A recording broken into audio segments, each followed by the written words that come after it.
Hi,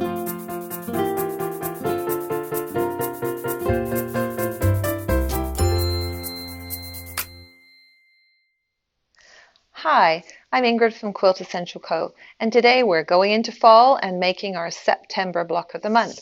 Here it is. We've got a little twist and variation this month, and I'm kind of into small stuff right now. So I did a bitty barn block. Each pattern has monthly patterns on it. There's 3 on each pattern, so you have 4 patterns, and there's January, February, March, etc. So this is one of mine. I actually did a variation of their pattern, but I really enjoyed it. It was fun, and you can change it on the little stand when you're fed up with it and you want a new one. So maybe you want to come and do that. So we're going to go over and cut. So now we're ready to cut out. It's really useful if you have your quick trim ruler because most of these are 3.5s. First of all, you've got A, and these are rectangles actually. So they're 3.5 by 4. So these ones are 3.5 by 4. B and C you can stack together if you want. Cut it at a 3.5-inch strip. D is a 3.5-inch square.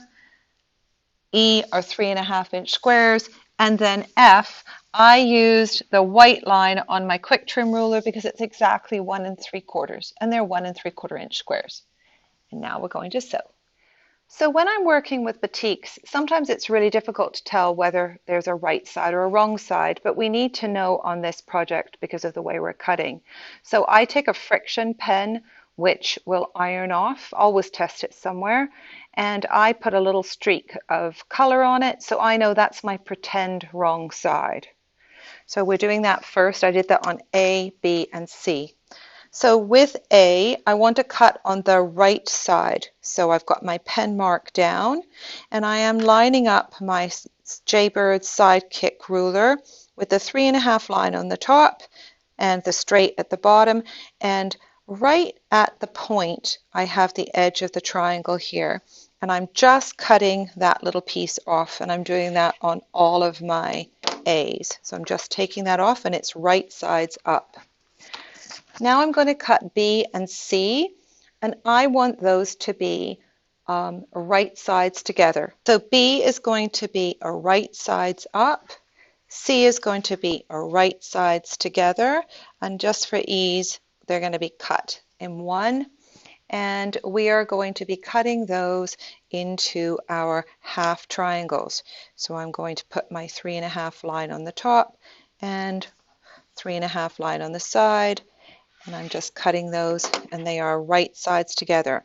Rotate your ruler and just keep cutting until you have all your sets.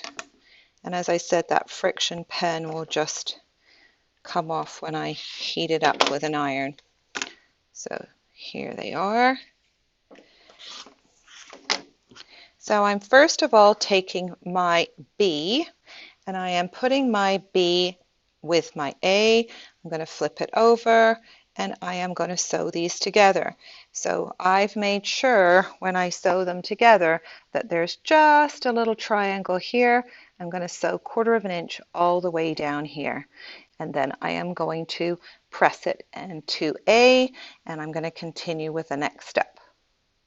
So I now have my A and B sewn, and these are wrong side up on my mat so that I can see my seam. This is the right side down, wrong side up, and I am going to be cutting that angle again, and this time I just have it on the wrong side of my fabric.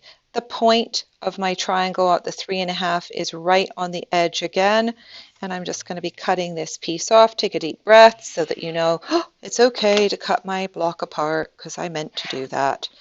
And now this is wrong side because I've got my line on it. This is right side. I am now going to sew this down here. Again, leave my little triangle, and I'm going to sew 1/4 inch down here, and I am going to press to C.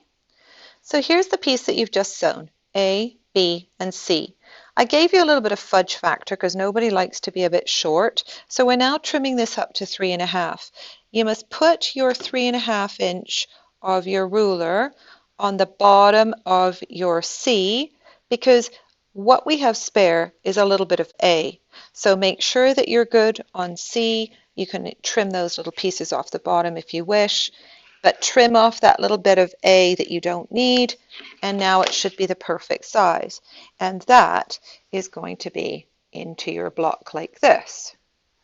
The last thing that you have to do before you put your block together with all of your E's and your center D is you need to do your corner blocks, and these just have a little corner on them. So you take F, put it right size together with E, and use your folded corner clipper 1 3/4, put it on the edge of your block like this, just cut across, and when you sew that down and flip it back, you will get your wonderful corner pieces. And now you've got like a spinning star shape, and you could also put a large floral in the middle, and it looks like an open rose. So this is your block for this month. Well, folks, if you found this video useful, please leave us a like and click subscribe for future content. This has been Ingrid from Quiltessential Co, and thanks for sewing with me today. We'll see you soon.